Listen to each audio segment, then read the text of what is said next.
Di mo lang alam ang nararamdaman ko.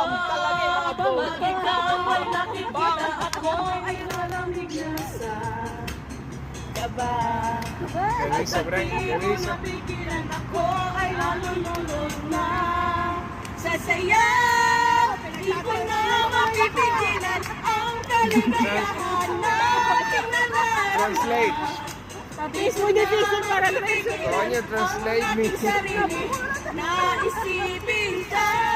Di ko na mapipigilan na ikaiwasan at kalimutan ka. No Di ko sabi. na mapipigilan ang aking puso na ibigin ka. Oh, ligo-ligo na lang.